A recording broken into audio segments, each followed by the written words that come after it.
Now do you understand? Everything that you've done still wasn't enough. Even cheating death itself. Now join them. Barely on the periphery of my awareness, I could see magical energy coalescing behind her. The spell that intended to end my life. I need to react. I need to move out of the way or do something. But I can't. I'm frozen. I can't tear my gaze away from the sight of Morgan and Tara. I couldn't protect them either. I couldn't save them. Maybe I deserve this too. I wasted the second chance I was given. Maybe I... Another presence cuts through the haze of my mind, giving me a sudden spark of clarity. Madison! She must have been calling my name for a while. Madison, it isn't real. You aren't alone. Her words cut through my despair like a hero's sword. I lock eyes with her, and I welcome her into my own head. She's so vibrant, so present that she forces out Evelyn. Everything that I was feeling just moments before. All of the fear and horror is swept away, and it's replaced by only one thing. Love. She helps me make myself again. Time itself has stopped. Or rather, it doesn't exist here.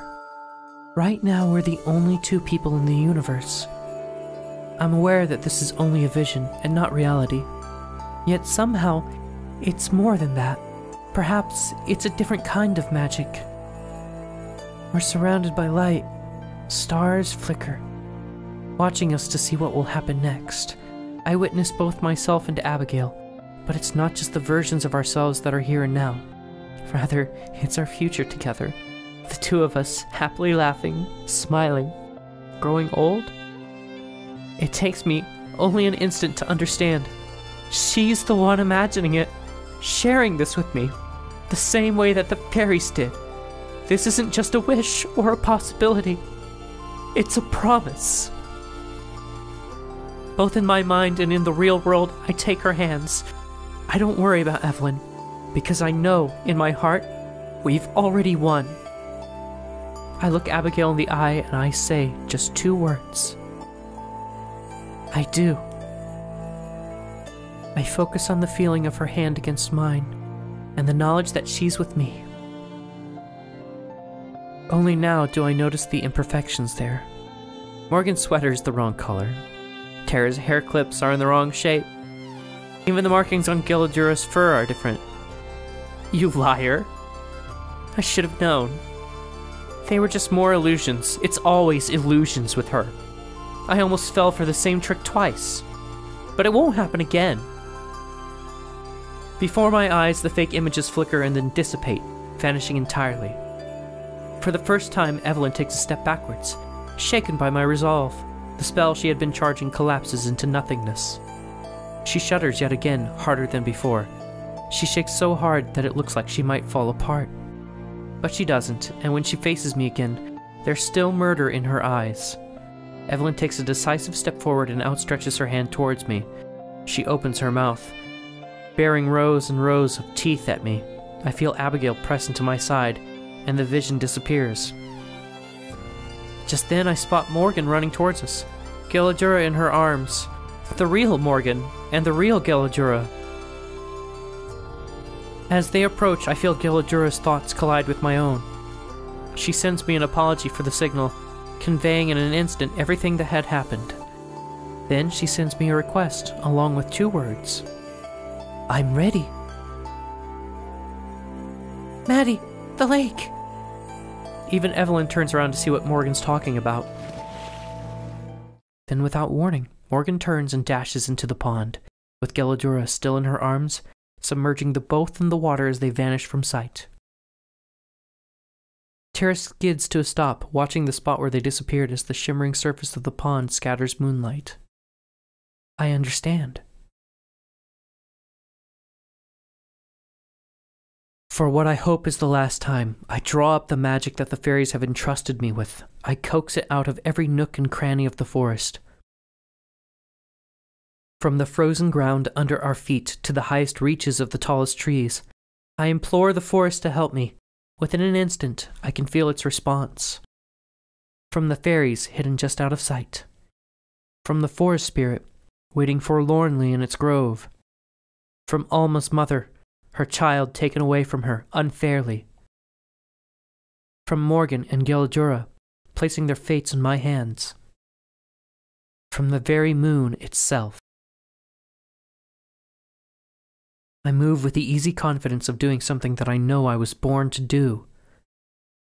All my short time as Fairy Queen has been building up to this moment. I step forward, bolstering with energy and no longer afraid. I feel out the gaping hole where Evelyn's mind should be. I find her like a roach skittering and afraid, and I bind her. I'm sure that it sears her like fire. She shudders and shivers and quakes in the moonlight. Moon sickness. After that, I let go. I release it all. All of the magic and power that was given to me. I let it flow out of my fingertips on its way back to its rightful owner. I can see the arc of the magic as it descends into the lake, where I know Gilladura is waiting for it. Then, as the last vestiges of it leave my body, the vision of it disappears and the warmth of the moonlight vanishes, leaving me cold. The thousands of voices in consciousness quiet and then go still, leaving me all alone in my own head once more. My dress returns to its proper form as just a jacket, and the flowers wither and shrivel away into non-existence, not death. The crown on my head crumbles to dust, brushing past my ears before it's blown away. At the same time, Morgan resurfaces and swims to the shore, where Terra's waiting for her. The moonlight is endlessly refracted through the water, where it shimmers and sparkles beneath the surface. Beneath the surface, I can see her.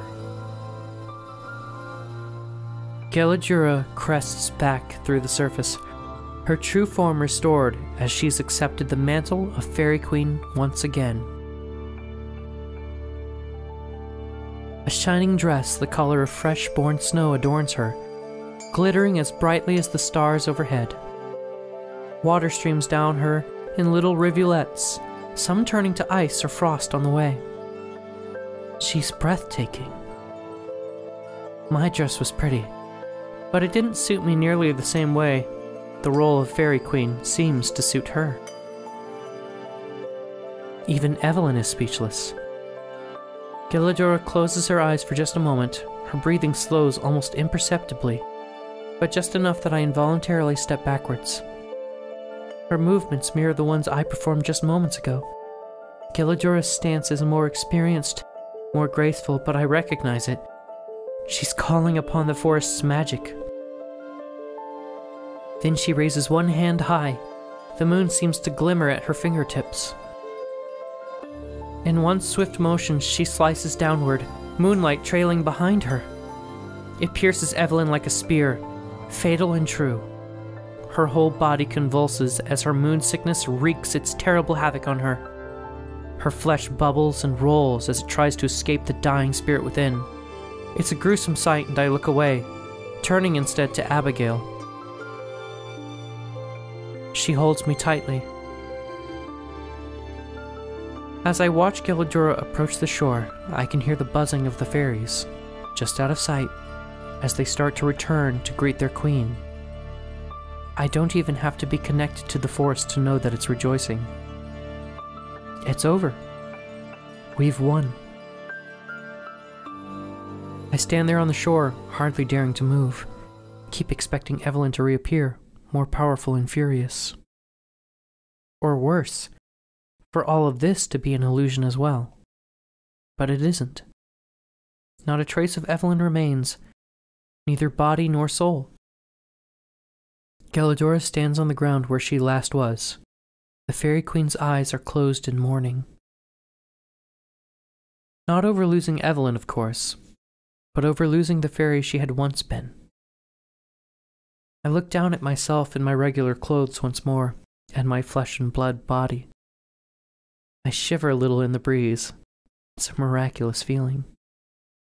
Then I turn and pull Abigail towards me. As we wrap our arms around each other in the biggest hug imaginable, neither of us say anything. We don't have to. From the side of the lake, Morgan and Tara approach us. Tara's limping, leaning on Morgan for support. They both look a little bruised, but not too badly off. Abigail and I walk over to meet them. You did it, huh? You really did it. Yeah, we did. It's still sinking in. Morgan, Tara, are both of you all right? Yes, I'm fine. I'm good too. Messed up my ankle when we got here, but it's nothing too bad. And your head. Hey now, I already said not to worry about that one. For better or worse, it really is impossible to face Tara. She could have died several times within the last half hour, but here she is, cracking jokes. I really admire that about her. Are you sure you're all right, Morgan? You kind of just jumped into a lake. And it was totally badass. Yes, I'm positive. Thank you for worrying about me, though. That's what family's for. The two of them exchange a smile. As they do, I look up at the sky once again, and for just a moment I close my eyes. In my head, I offer a word of thanks to the forest, for its protection and for everything it did for me. A chilly breeze blows in response. A loud buzzing fills the air, and we watch the swarm of fairies as they rush towards us from the trees. I step back to stand beside my friends as the fairies arrive, joyously fluttering above Galadura's head. A bright smile illuminates her face as her people welcome her home. They don't speak. Their need for human language now gone. They don't acknowledge me at all. I strain to try to spot Hae or Frio or Anan, but I can't. I'm sure they're there, amongst the rest of the hive, but they don't pay me any mind at all. Maybe that's for the best. So this is like really cool. She and Morgan are both watching, somewhat awestruck. When we get home, Mads, you've got to write an autobiography. Either that or the best fantasy novel ever. I'm sure you can make millions off the book deal. I wrap my arms around Abigail. I'm good. I've got everything I need right here. Abigail grins, putting her arm around me in turn. Tara groans and makes an exaggerating gagging noise. Okay, if you're gonna be that sappy all the time, then... Morgan interrupts whatever the consequences will be by leaning forward and kissing Tara on the lips. That shuts her up fast. Then we'll have to just outdo them, right? For maybe the second or third time ever, Tara looks like she doesn't know what to say. But in a good way. As we all laugh, Galadura approaches us, the rest of the fairies forming a cloud over her head. So it's over. There's much to be done. The forest will need time to heal and recover. It will take years, but it will happen. Thank you, all of you. Mere words cannot express how grateful I am, how grateful the forest is. Especially to you, Morgan and Abigail. Your family has suffered so much over the years. That's right. Galadura was there with Morgan throughout everything. She's the only one who can even come close to really understanding what Morgan's been through. It's over now. Just like the forest, it'll take time to heal and recover. But we'll be okay. I know we will. Galadura faces away from me, looking out towards the forest at large and towards the waiting cluster of fairies, her domain and her people. Then what about the folks back in Eisenfeld? What'll happen to them? I imagine they'll recover from the glamour rather quickly. I wouldn't be surprised if they don't even remember Evelyn's existence. There might be some difficulty as they figure out who will manage their affairs. She turns back to us now, smiling. In particular, she looks at Morgan. But I don't imagine any of you will be around to concern yourselves with that. Right. At the same time, Morgan and Tara reach for each other's hands. They smile at each other, meeting halfway. And you, Abigail, are you looking forward to leaving? Certainly. I've heard so much about the rest of the world from Madison and from Tara already. I can't wait to see it for myself. Although, I'm a little nervous about, what were they called? Airplanes. Yes, those. I do hope they're safe. She looks to me for support, and I put my arm around her. It'll be fine, I promise.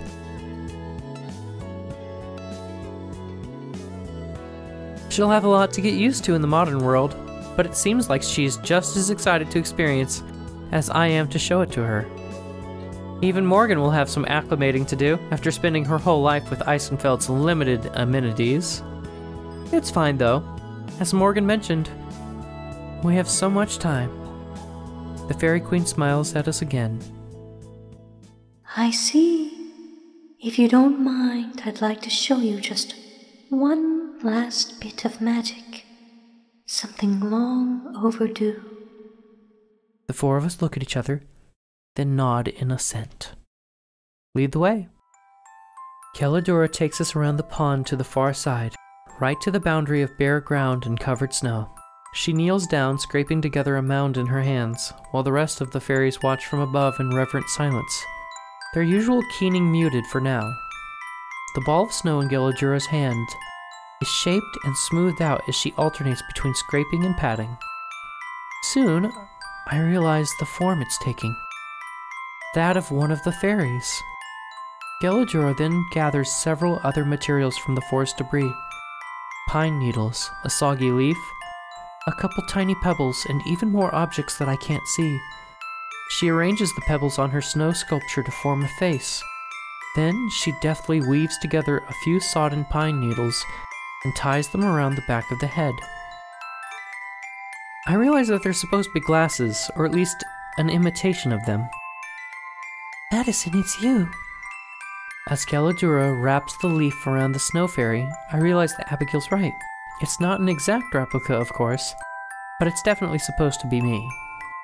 Once it's complete, Kelladura lifts the tiny model from the ground, holding it in her cupped hands like a treasure. For a second, I think she's going to hand it to me, but she walks right past and heads to the shore of the pond. With her back to us, she lifts her arms, holding the tiny sculpture aloft. The moonlight shines down on her, illuminating the snow in her hands. The air around them starts to glimmer and sparkle, the light of the moon refracting off of nothing. Kelladura's whole body glows with the soft white aura that's brightest in her hand. Then, the little fairy in her hands flutters to life and flies into the air. After just 2 beats of its fragile wings, it turns and joins the rest of the swarm, where it's immediately accepted into the fold. The Fairy Queen turns back to face us, the sparkling magic now calm once more. A tribute in your honor. This was the first birth of our people in over a century, ever since I was first bound. Through this little one, your memory will live on in these woods. Thank you. It's an honor, really. It's a bit strange to me that she'd choose me as the model rather than Morgan, whom she knows better, or Abigail, who's far more intimately connected with the forest. After all, it's not like I did a whole lot as Fairy Queen. Still, the gesture is touching. I watch the little fairy for as long as I can, until it's assimilated into the rest and impossible to keep track of. Tara's positively green with envy. Before you leave tomorrow, will you come join me for a final time? We have one last farewell to make. She looks at Abigail as she says it. Abigail's eyes widen, and then she nods. We've got a late train, so it's easy to do. You already got us tickets home? Hell yeah. One of us has to be on top of things around here. She smirks, and I playfully smack her shoulder. Going home. Just the thought of it is exciting. The prospect of returning to our normal lives without having to fight for them. By now, it feels like kind of a dream. But for once, one that I know will come true.